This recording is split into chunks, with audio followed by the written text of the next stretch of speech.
What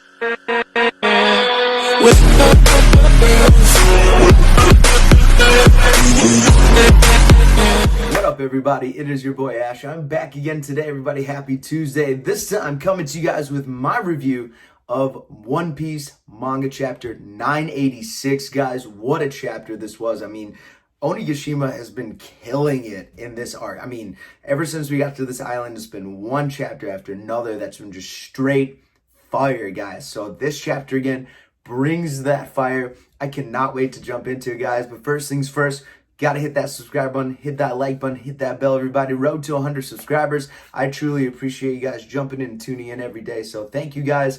And let's jump right in. Chapter 986 is named My Name, and it starts with the Oh My Beiger's cover story again here, and I'm kind of getting sick of this cover story, especially after this week where Lola, Chiffon, and the Beige Pirates, Fire Tank Pirates, leave poor Pound on the island because they didn't believe that he was their father. And I think Pound could have explained it well enough that they should have believed him, especially with the situations with Big Mom dumping her husbands off and not really giving a chance to be involved with their kids. But for them to just leave poor Pound after finding him so beaten up on a castle ship, or I think he was just on just a little boat, I can't remember.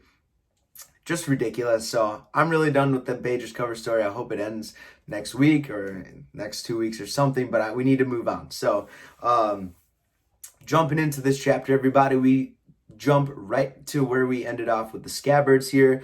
They're in the back. And last chapter, at the very end, we saw Kiku's sword, who was clashing with Kanjuro, that her sword was dripping in blood. And we get the results of what that was. So at the very back, we finally see Denjiro and Kinemon's two separate groups meet up at the back of Onigashima, the back entrance of the Scabbards secured.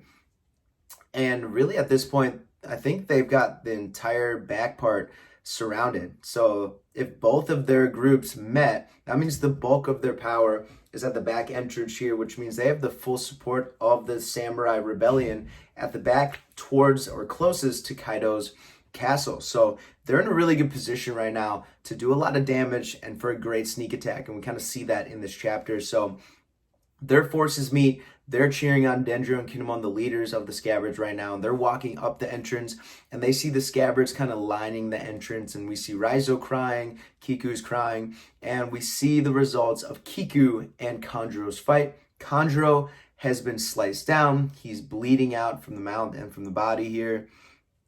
And as Kinemon sees him, they have a little flashback of all the Scabbards with Odin, and they're talking about, we're out of money, what are we going to do? So Odin orders them to go to the streets and start begging. They're like, again? So they don't acknowledge Kanjuro in this chapter here, which is, I think a really cool way to do it, kind of stoic. They understand the situation. It's been dealt with, but they've got bigger fish to fry. So one last sign of their past friendship, Kinemon drops his hat, his little, straw hat, on Kanjuro, and that's the end of it. So he drops his hat, and really the ones taking this the hardest are Raizo and Kiku. Obviously, Kiku was the one who cut down Kanjuro. And now that I look back at it, Kanjuro really didn't stand a chance. He brought a bunch of fodder beast pirates and a couple of his drawings against all of the Scabbards. So it made sense that the Scabbards just handled business, and Kanjuro really didn't stand a chance to defeat them all by himself. We kind of assumed that Kanjuro would be a little stronger based on his betrayal and his position, but that doesn't seem to be a case. Doesn't mean that he's dead. He may just have been knocked out by Kiku and the rest of the Scabbards, but for now, he looks like he's in a bad position. He doesn't say any words, and Kinemon finally says, I know it's been hard for you all. And then they notice Izo. So I forgot that Kinemon and Denjiro didn't know Izo was there. So we have a nice reunion, kind of brighten up this downright kind of sad start to this chapter with Izo meeting Kinemon and Denjiro again. And they say, you finally chosen a place to take your last stand. And Izo says, yeah, it's been far too long. I need a good place to die. So I hope we're not seeing any spoilers of that.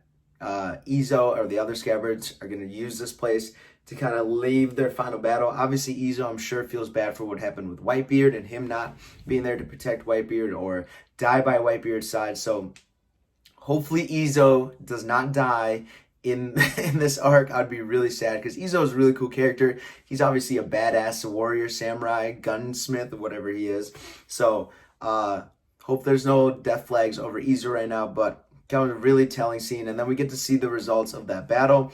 All the Beast Pirates and Kanjuro are on the ground, knocked out, and the Scabbards walk right in to Kaido's castle. So really cool start to this chapter. Really, really detailed scenes. We see the snow falling, the reunion between Izo and the Scabbards. So really cool scene to start off. And then we go back to Kaido's speech. And this time he's talking to the samurai and the Oni Wabanshu. He said, "Will you join me or will you stay here and fight?" And he says, if you choose to fight and protect your liege's will, I will praise you for that. I mean, you'll die, but I'll praise you for it. So at least he was honest. That said, he would respect them for doing that, but they're not having it. So Fukurokuju says the 5,000 Obi-Wabanshu dedicate themselves to Kaido's cause.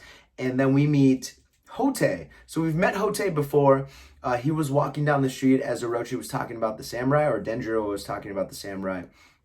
And we find out that Hote is a former Mimiwari Gumi captain, and he was the captain of the samurai, so the samurai of Wano. So that was really cool to see. We get a name for him. His name is Hote, and he's really cool. He's a guy with the long ponytail, blonde hair, and so he dedicates the 5,000 samurai of Wano strong. So we get 10,000 members of the Oni Wabanshu and the Wano samurai together, dedicating their forces to Kaido's cause and helping them take over Wano and look for the ancient weapons. So Wano, in one foul swoop, lost their shogun. Obviously, I'm not too terribly sad about Orochi dying. I'm actually pretty happy about it. And we don't get much else about Orochi. We see his face. It's still blacked out here, but nothing else further than that. So we don't know if he's alive or dead. I'm sure we'll find out soon that he's probably still alive. But if he's dead and Kaido's the true threat, I'm okay with that. I just didn't expect him to die kind of so easily. So I think he needs to suffer a little more.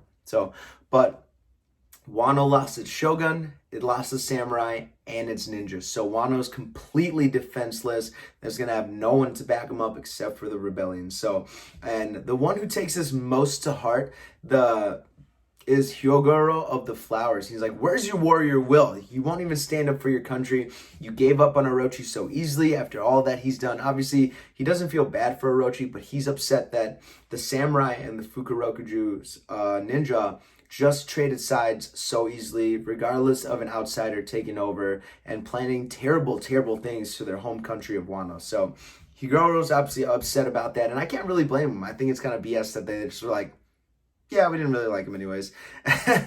And then we even see one of the ninjas like, poor Shogun Orochi. Well, whatever. So we kind of get the feeling that no one really liked Orochi. They just kind of followed his will because he was the shogun. That's just what you do when you're a samurai or a ninja. So they obviously don't feel too bad. And I wonder how Orochi feels about this, that he's been betrayed 100% fully. So we'll see how he reacts if he's still alive. So Big Mom kind of be like, okay, well, that kind of handles the manpower situation. So they just got 10,000 troops to add to the Beast and a Big Mom Pirates. So their forces have grown significantly. Not that they didn't have them before, but now that they're true followers of Kaido and Big Mom's plan, it just bolsters their alliance even more. So that's really crazy. And Big Mom points down to Nami, who's still captured by one of the homies, and said, make sure you hold them tight. But Nami points out that Shinobu got away. So luckily she used her ninja powers, kind of hid from the homies and got away from Big Mom. And she's on her way to protect Momo. And as she is, she's like, so Lord Odin really saw through all the smoke, that he knew that Orochi wasn't a huge threat, that Kaido was the main threat. And that's why Odin went after Kaido and didn't really worry about Orochi too much. So Odin knew right away that Kaido was the true threat, that he needed to take care of Kaido, and Orochi would fall regardless after that. So we see Shinobu heading up towards the castle, and then Kaido kind of talks about the poor fools of Wano. That Wano has no idea what's coming to him. It's lost its samurai, it's lost its shogun, it's lost its ninjas, and they have no idea that after this festival, that their whole country is going to be destroyed. So, and we kind of get a flashback to, or not a flashback, but we kind of transition to see the festival at Wano in the flower capital, because it's the one time a year that they get to actually drink, have fun, go all out and party knowing that Kaido and them are off island. So they're actually enjoying themselves, but not knowing that this is going to be the last time, because Kaido and Big Mom plan to destroy Wano and make it into a lawless land. So crazy, crazy things Kaido's planning. But this time he turns his focus to Momo. And this is kind of where we get the title of the chapter, Your Name. He says, the goal of this execution was to wipe out the Kazuki name, but there's no way the sniveling little crybaby could be Kazuki Oden's son. So he's talking about Momo, that when they met 20 years ago in Kaido's time, that he was holding Momo over the edge and said, what is your name? And Momo was too scared because of the height of the drop that Kaido was holding him and the fact that Kaido was palming his face that he didn't answer his questions. So now Kaido comes back 20 years later, he didn't even forget, and reminds him, it's like, you didn't answer my question. What is your name? And if you answer with Kazuki Oden or Kazuki, I may have to kill you. But if you denounce your name and say you're not a Kazuki, I will apologize and let you go for the confusion. So Kaido's giving Momo a chance to kind of save himself. But to do that, he has to denounce his family and Oden and Toki and everything they've done for him. So obviously he's very confused about this here, and Kaido's face, and he has his club ready, so if Momo says he's a Kazuki, Kaido will end him. So that was a pretty intense scene, and the Beast Pirates are like, oh, Kaido-sama, you're so nice, giving that kid a chance, just a little white lie and you can just walk away free. As we're talking about this, we see Luffy and Yamato making their way towards the stage here, and Yamato hears this and is like, is that really Kazuki Momonosuke? And Luffy's like, yeah, that's him. And finally, they talk about taking the cuffs off of Yamato's wrists. And as they do this, Yamato's like, don't just take them off, throw them away. Just in case they do explode, I won't be around for it. So Luffy finally grabs Yamato's cuffs, and you see him like grab it and like crinkle them like they're paper. And he pulls them off just like that and tosses them. And Yamato's like, they're off, finally. So he's kind of shocked by Yamato or Luffy being able to just take off the cuffs. And then we get a report, and Who's Who and Ulti get a report that Yamato and Luffy are on their way to the performance stage. So we see the Tobiropo a little bit. And in this chapter, we see a lot of people. So we see, obviously, the Scabbards at the start here. We see the Beast Pirates and Big Mom and them, the Calamities as well. We also see some of the Tobiropo. We see most of the Straw Hats, except for, I think, Robin and Jinbei, who are in the crowd.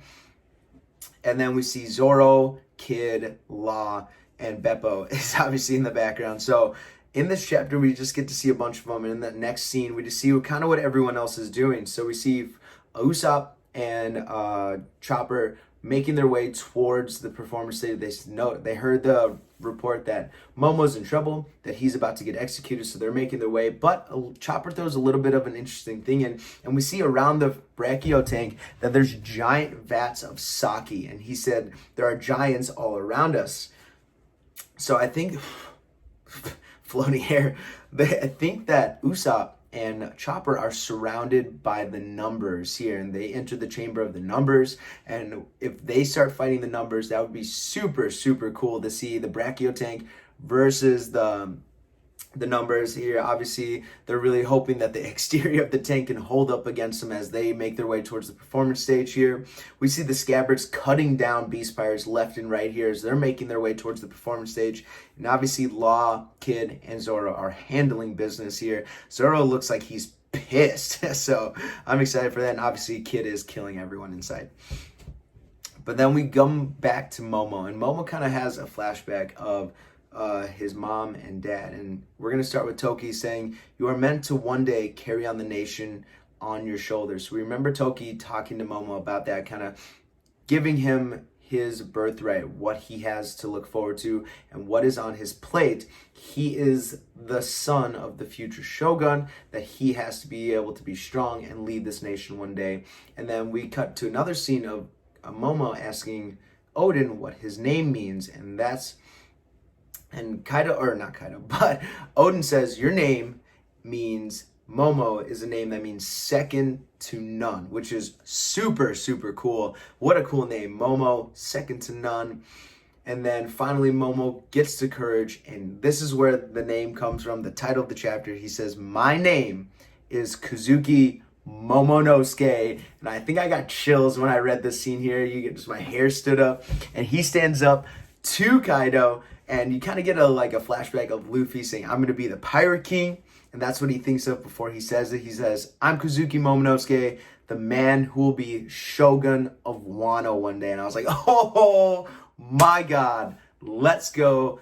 Good job, Momo. I'm sorry that you're in this situation, but you stood up for yourself. You were a man. Finally, Momo's always been this little kid baby, always crying and being saved by everyone, but he stood up for himself in the face of death. So I respect that.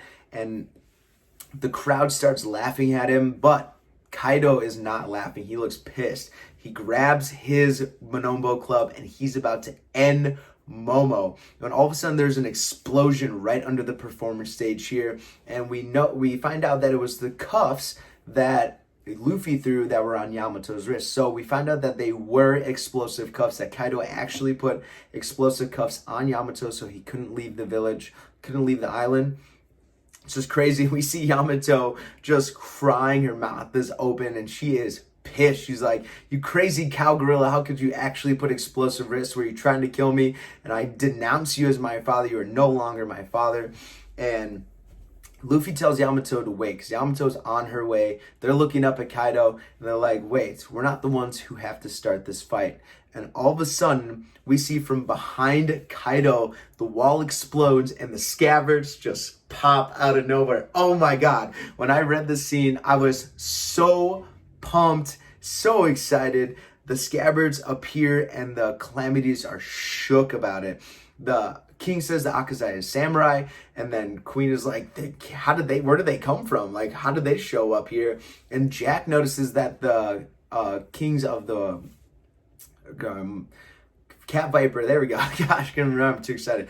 I'm jumbling my words. Cat Viper and Dogstorm are still alive, because when he left them, they were hung up and poison was all around them. So he crucified them with poison around them. So obviously you don't think they're going to survive that situation.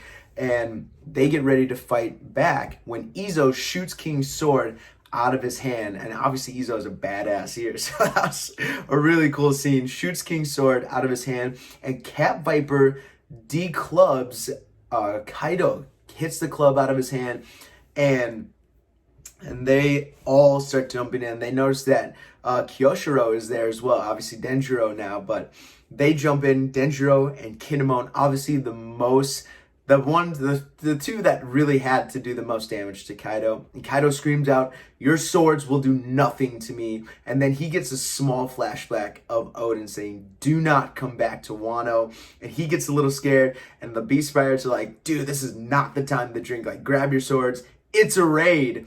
And all of a sudden we see a beautiful scene of all the scabbards attacking Kaido all at once, and they scream out, "Sanachi," just like Momo said, just like we saw Kiku tell Momo about, and the word that Zoro taught Momo. Sanachi comes back. Obviously, we know that when Ashidoji's forces left to go fight Kaido, they used it as well. So it was really cool for Oda to bring that back here at the climax of this battle.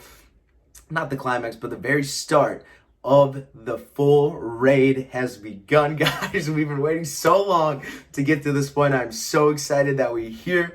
Luffy and Yamato are waiting at the bottom of this performance stage. The scabbards knock him out, and I think the only scabbards that have made contact with Kaido are Kinemon and Denjiro. Their swords have made contact.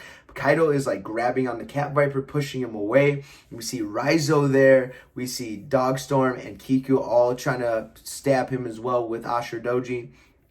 And Kawamatsu and Izo are fighting off King. So really, really, really cool way to end this chapter. And there's no break. So we're going to get a chapter this week on Sunday, which is amazing. I cannot wait, guys. I'm so excited. Comment below, what are your thoughts on the end of this chapter? Will the scabbards be able to do a little bit of damage to Kaido before the actual fight with him and Luffy starts here? Or is Kaido just going to brush him off? And what are your thoughts on Yamato being involved in this fight as well? So guys, comment below. Oh gosh, hair everywhere. I need a vacuum. The dogs are shedding like crazy. Comment below with your favorite part of the scene here. Momo standing up to Kaido, and your thoughts on what's going to happen in the next chapter, guys, here. I appreciate you guys jumping in. Snatchy, guys. Peace. Have a fantastic day.